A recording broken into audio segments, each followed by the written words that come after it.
हवाई जहाज का आविष्कार एक ही दिन में हुआ नहीं था। सदियों से ही इंसानों ने अपने आप को आसमान में उड़ाने के लिए बेजोर कोशिश करते आ रहे थे। इसलिए कईयों ने कई बार पक्षियों को देखकर अपने हाथ पैरों में पंख लगाकर उड़ने की कोशिश भी किया। इंसानों की सिविलाइजेशन की शुरुआत से ही गुफावासी लोगों ने पक्षियों को उड़ता हुआ देखकर खुद को भी आसमान में उड़ाने के बारे में सोचना शुरू किया था। इसलिए ऐतिहासिक प्राचीन कहानियों में भी इंसानों की उड़ान भरने की इमेजिनेशन के बारे में पता चलता है। जैसे रावण का पुष्पक विमान में बैठकर आसमान में सफर करना, मेघनाथ का मेघों में छिपकर युद्ध करना, या गरुड़ पर बैठकर श्री कृष्ण का दुनिया घूमना जैसी पौराणिक कहानियों से भी पता चलता है कि प्राचीन काल में भी इंसानों के दिमाग में उड़ने का ख्याल था।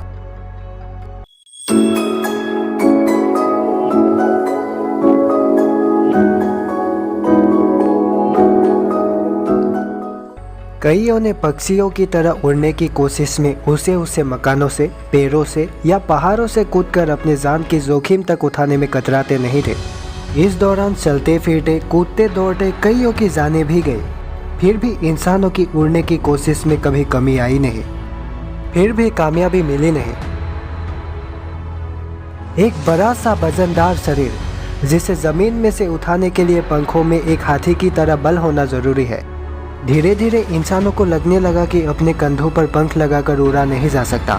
आखिर पक्षियाँ किस तरह से उड़ती है, इस बारे में जानने के लिए इंसानों ने नई तरह से सोचना शुरू किया। उड़ान भरने की साहत में पिछले 100 सालों से भी ज्यादा वक्त तक दुनिया की कई कोने में इंसानों ने कई परीक्षण किया। इसी कोशिश में विज्ञान के नजरिए से 2 तरह के जहाज तैयार हुआ, हवा से हल्की जहाज और हवा से ज्यादा वजन वाले जहाज। हवा से भी हल्की जहाज। बादल हवा में तैरती है। कैसे तैरती है? दरअसल जब हवा का वजन कम होता है तब हवा तैरने लगती है और गर्म होने से हवा का वजन कम होता है। इसी सिद्धांत के बलबूते पर चीन में खिलौने से लटकाकर हवा में एक हवाई जहाज को उड़ाया गया। हवा में बादल कैसे तैरती है? फिलोसोफर रॉजर बेकन ने एक एक्सप्लेनेशन दिया था। उन्होंने इमेजिन किया था कि कॉपर से बने एक गोले में गर्म हवा भरकर उसे उड़ाया जा सकता है।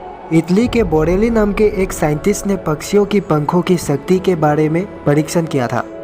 वो जानना चाहते थे कि क्या इंसान भी अपने हाथ पैरों के बल पर जमीन से ऊपर उठ सकता है। बेस्नियर नाम के एक कारीगर थे जो आर्टिफिशियल पंखों के सहारे जमीन में से कुछ फीट ऊपर उठने में कामयाब हुए थे। यहाँ तक जितने भी एक्सपेरिमेंट चला, इनमें से ज्यादा ही थे पक्षियों की तरह हाथ पैरों से उड़ान भरने की कोशिश। लेकिन गोले और बलून के इस्तेमाल के बाद लोगों को लगने लगा कि पक्षियों की तरह पंख लगाकर उड़ना इंसानों के लिए मुमकिन नहीं। इसके बाद शुरू हुआ बलून से आसमान में उड़ान भरने की कोशिश। और सबसे पहले बलून उड़ाया फ्रांस के जैक्विस इटनी और जोसेफ मंट कलीफर नाम के 2 भाइयों ने। आग से निकलकर धुआं उड़कर आसमान में बादल बनाती है। कहते हैं इसी से उन दोनों भाइयों को बलून उड़ाने का ख्याल आया। उन लोगों ने बड़ी सी कागज से एक थैली बनाकर उसमें गर्म हवा भरकर उड़ाने की कोशिश किया था। आखिर में 100 फीट की ऊंचाई तक इन दोनों भाइयों ने बलून उड़ाने में कामयाब रहा। इसके बाद उन लोगों ने रेशमी बलून भी उड़ाया। इसी तरह उन लोगों ने कई बलून उड़ाया।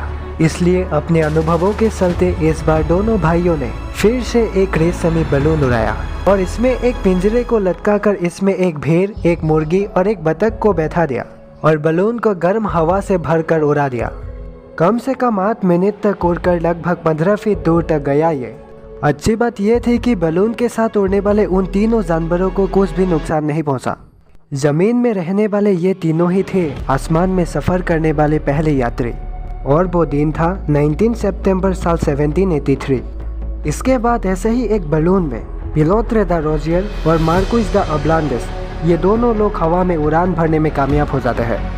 धीरे धीरे इन बलून्स में भी बदलाव होना शुरू हुआ, जैसे बलून को चलाना, डायरेक्शन को बदलना, ज़रूरत पड़ने पर ज़मीन पर उतार लाना जैसी सुविधाएं भी उपलब्ध होने लगा। इसलिए इनके शेप्स और साइज में भी बदलाव होता गया। बलून को उड़ाना और उसमें उड़कर सफर करने का शौक भी दिन ब दिन लोगों में बढ़ता गया। धीरे धीरे मौसम विभाग एटमॉस्फेयर की लेयर्स के बारे में जानकारी जुटाने जैसे वैज्ञानिक कामों के लिए भी बलून का इस्तेमाल होने लगा और इस तरह की उड़ने वाली जहाज को कहा गया एयरशिप। धीरे धीरे बलून का इस्तेमाल युद्ध में भी किया जाने लगा।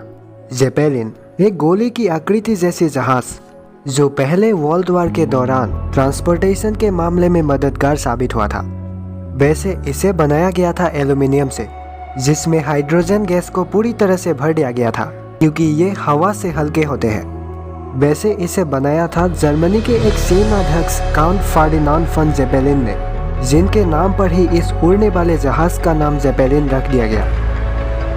पहले वर्ल्ड वॉर के दौरान ज़ेपेलिन के अलावा दूसरे हवाई जहाज भी ट्रांसपोर्टेशन के अलावा युद्ध में कई कामों के लिए इस्तेमाल किया गया था। दुश्मन सैनिकों के ऊपर बम गिराना, दलदली इलाकों से सेना को बाहर निकालना या फिर खाने पहनने का सामान पहुंचाना, इन जैसी कामों के लिए ऐसे जहाज एकदम सही था। वैसे वर्ल्ड वॉर 1 के खत्म होने के बाद कई तरह के उड़ने वाले जहाज बनकर तैयार हुए और इन हवाई यानों में हाइड्रोजन के बदले हीलियम गैस का इस्तेमाल होने लगा। इसी के चलते बलून जैसी हवाई जहाज़ों का प्रचलन भी कम हो गया। लेकिन दूसरे वर्ल्ड वॉर के खत्म होने के साथ साथ इस तरह की यानों का आसमान में देखना हमेशा के लिए बंद हो गया।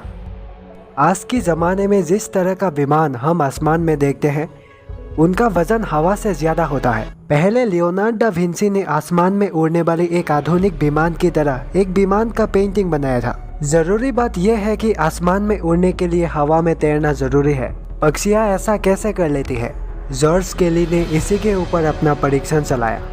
केली ने एक बड़ा सा विमान बनाया और इसे एक ऊंचे पहाड़ से छोड़ दिया गया और हवा में बहते बहते ये नीचे ज़मीन में पहुंच गया।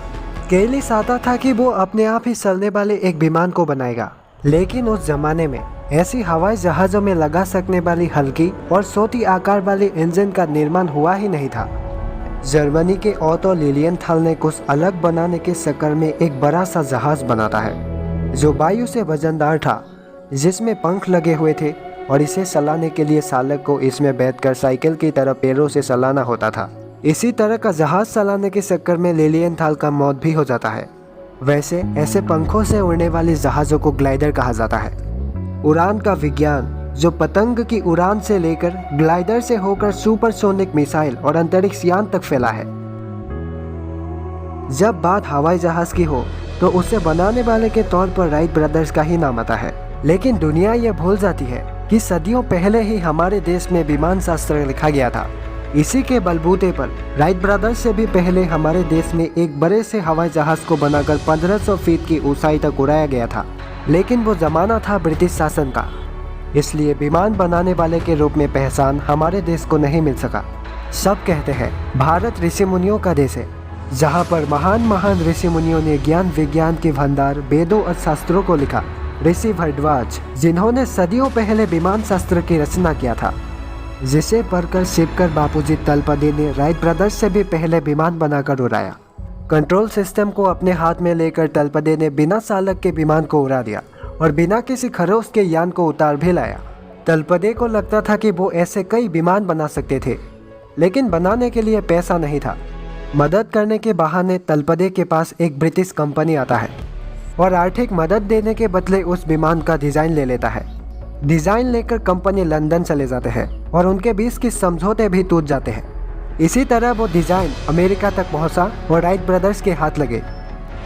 राइट ब्रदर्स जो साइकिल बनाने वाले मैकेनिक थे, जिन्होंने पतंग उड़ाते उड़ाते हवाई जहाज उड़ाने वाले सपने देखे थे, उन लोगों ने बनाए 2 पंखों वाले पतंग। इसे उड़ाने के लिए मौसम विभाग से जानकारी लेकर एक समंदरी किनारे वाले इलाके को चुना। इसी जगह पर इन दोनों ने कम से कम 1000 बार ग्लाइडर उड़ाने का परीक्षण चलाया था। फ्लायर 1, जिसमें 100 kg के 12 हॉर्स पावर वाले एक इंजन मौजूद था। इसे जब उड़ाया गया, ये ऊपर भी उठा, फिर जमीन में आकर टकरा गया। इसे 3 दिनों के अंदर अंदर रिपेयर किया गया और इस बार 207 मीटर दूर तक उड़ाया। फ्लायर 1 के कामयाबी के बाद फ्लायर 2 को तैयार किया गया, जिसे देखने के लिए अखबार के रिपोर्टर्स को भी बुलाया गया था। लेकिन तकनीकी खराबी आने की वजह से जहाज उड़ नहीं पाया। फ्लायर 2 के खराबी के बाद फ्लायर 3 को बनाया। इंजन से चलने वाले इस जहाज को आसमान में देखकर इस बार सभी हैरान रह गया। कम से कम 32 किलोमीटर तक उड़ा ये। इसके बाद 2 घंटे से भी ज्यादा वक्त तक 126 किलोमीटर तक उड़ा। उड़ान के दौरान विमान को कंट्रोल करने वाली तामझाम को देखकर सभी हैरान थे। विमान चलाने के चलते और भी हादसे का शिकार हो जाता है। इससे इनके एक साथी का भी मौत हो जाते हैं। इस हादसे के बाद राइट ब्रदर्स का मन कमजोर हो जाता है। इसके बाद राइट ब्रदर्स की ही तरह कईयों ने कई हवाई जहाज बनाया। धीरे धीरे पायलट्स की तरह सीट पर बैठकर चलाने वाले जहाज भी बनने लगा।